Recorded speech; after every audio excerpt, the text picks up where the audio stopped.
ਅੱਜ ਦੀਆਂ ਖਬਰਾਂ ਵੱਲ ਆਈਏ ਤੇ ਸ਼ਿਕਾਗੋ ਤੋਂ ਬੜੀ ਮਾੜੀ ਖਬਰ ਆ ਰਹੀ ਆ ਵੀ ਉੱਥੇ ਦਾ ਯੂਰੇਜ਼ ਹਾਈ ਸਕੂਲ ਆ ਜੋ ਵੈਸਟ ਸਾਈਡ ਦੇ ਉੱਤੇ ਹੈਗਾ ਆ।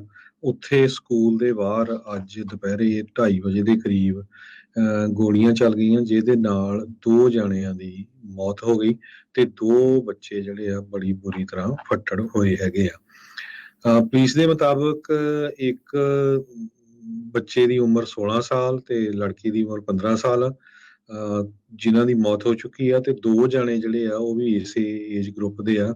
ਉਹਨਾਂ ਦਾ ਇਲਾਜ ਜੋ ਚੱਲ ਰਿਹਾ ਹੈ ਤੇ ਇਹ ਪਤਾ ਚੱਲਿਆ ਵੀ ਇੱਕ ਕੋਈ ਜੋ ਬੰਦਾ ਸੀ ਜਿਸ ਨੇ ਗੋਲੀਆਂ ਚਲਾਈਆਂ, ਉਸਨੇ ਕਾਲੇ ਰੰਗ ਦੇ ਕੱਪੜੇ ਪਾਏ ਹੋਏ ਸੀ ਤੇ ਹੁੱਡੀ ਪਾਈ ਹੋਈ ਸੀ ਤੇ ਉਹ ਗੋਲੀਆਂ ਚਲਾ ਕੇ ਉੱਥੋਂ ਭੱਜ ਗਿਆ ਤੇ ਹਜੇ ਤੱਕ ਵੀ ਉਹ ਫੜ ਨਹੀਂ ਹੋਇਆ। ਇਹ ਸਾਰਾ ਕੁਝ ਉਸ ਟਾਈਮ ਵਾਪਰਿਆ ਜਿਸ ਟਾਈਮ ਸਕੂਲ ਦੀਆਂ ਕਲਾਸਿਸ ਖਤਮ ਹੋਣ ਵਾਲੀਆਂ ਸੀਗੀਆਂ ਤੇ ਬੱਚਿਆਂ ਨੇ ਬਾਹਰ ਆਪਣੇ ਘਰਾਂ ਨੂੰ ਜਾਣਾ ਸੀਗਾ।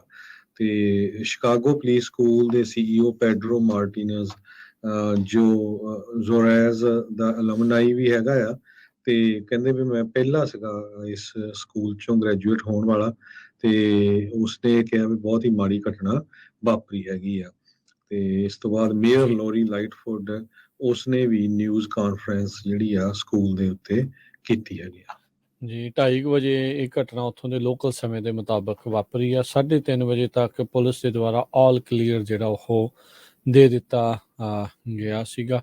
ਤੇ ਉੱਥੋਂ ਦੀ ਇੱਕ ਸੌਫਮੋਰ ਜਿਹੜੀ ਪੜ੍ਹਦੀ ਸੀਗੀ ਜਿਸਨੇ ਸਿਰਫ ਆਪਣਾ ਲਾਸਟ ਨਾਮ ਦਿੱਤਾ ਨਾਵਾ, ਉਹਨੇ ਕਿਹਾ ਵੀ ਉਹ ਸਕੂਲ ਦੇ ਬਾਹਰ ਜਿਹੜੀ ਉਹ ਵੇਟ ਕਰ ਰਹੀ ਸੀ ਵੀ ਉਹਦਾ ਡੈਡ ਉਸਨੂੰ ਪਿਕਅਪ ਕਰੇ ਜਦ ਉਸਨੇ ਗੋਲੀਆਂ ਜਿਹੜੀਆਂ ਆ ਉਹ ਆਵਾਜ਼ ਸੁਣੀ ਹੈਗੀ ਆ। ਸੋ ਇੱਕ ਵਾਰੀ ਫੇਰ ਸਕੂਲ ਦੇ ਇਰਦ ਗਿਰਦ ਸਕੂਲ ਦੇ ਬਾਹਰ ਜਿਹੜੀ ਗੋਲੀ ਕਾਂਡ ਉਹ ਵਾਪਰਿਆ ਆ। ਅਗਲੀ ਜਿਹੜੀ ਹਰਜੋਤ ਸਿੰਘ ਦੀ ਗੱਲ ਕਰਦੇ ਚਾਹੀਏ, 6 ਜਨਵਰੀ ਵਾਲੀ ਸਿਲੈਕਟ ਕਮੇਟੀ ਕਹਿੰਦੇ ਆ ਵੀ ਉਹ ਇੱਕ ਵੋਟ ਕਰਨ ਜਾ ਰਹੀ ਹੈ ਜਿਸ ਦੇ ਵਿੱਚ ਇਹ ਮੰਨਿਆ ਜਾ ਰਿਹਾ ਵੀ ਉਹ ਜਸਟਿਸ ਡਿਪਾਰਟਮੈਂਟ ਨੂੰ ਆਖੇਗੀ ਵੀ 3 ਵੱਖ-ਵੱਖ ਕ੍ਰਿਮੀਨਲ ਚਾਰजेस ਆ ਉਸ ਨੂੰ ਪਰਸਿਊ ਕਰੇ, ਉਸ ਨੂੰ ਅੱਗੇ ਵਧਾਉਣ ਸਾਬਕਾ ਰਾਸ਼ਟਰਪਤੀ ਟਰੰਪ ਹੁਣਾਂ ਦੇ ਖਿਲਾਫ ਇਨਕਲੂਡਿੰਗ ਇਨਸਰੈਕਸ਼ਨ ਜਿਹੜਾ ਆ ਉਸ ਦਾ ਵੀ। ਸੋ ਇੱਕ ਕਹਿੰਦੇ ਵੀ ਜਿਹੜੀ ਸਬ ਕਮੇਟੀ ਆ ਉਹ ਚਾਰजेस ਪ੍ਰਪੋਜ਼ ਕਰ ਰਹੀ ਆ ਇਨਸਰੈਕਸ਼ਨ ਦਾ। ਇਸ ਤੋਂ ਇਲਾਵਾ ਅਬਸਟਰਕਸ਼ਨ ਆਫ ਅਫੀਸ਼ੀਅਲ ਪ੍ਰੋਸੀਡਿੰਗ ਜਿਹੜੀ ਵੋਟ ਉੱਥੇ ਪ੍ਰਮਾਣਿਤ ਹੋਣੀ ਸੀਗੀ ਉਸ ਦੇ ਉਲਟ, ਤੇ ਇੱਕ ਜਿਹੜੀ ਕਨਸਪੀਰੇਸੀ ਡੀਫਰਾਡ US ਗਵਰਨਮੈਂਟ ਨੂੰ ਡੀਫਰਾਡ ਕਰਨ ਦੇ ਲਈ।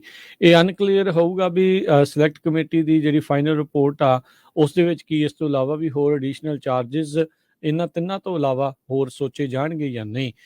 ਸੋ ਇਹ ਹੁਣ ਦੇਖੋ ਕੀ ਹੁੰਦਾ ਆ।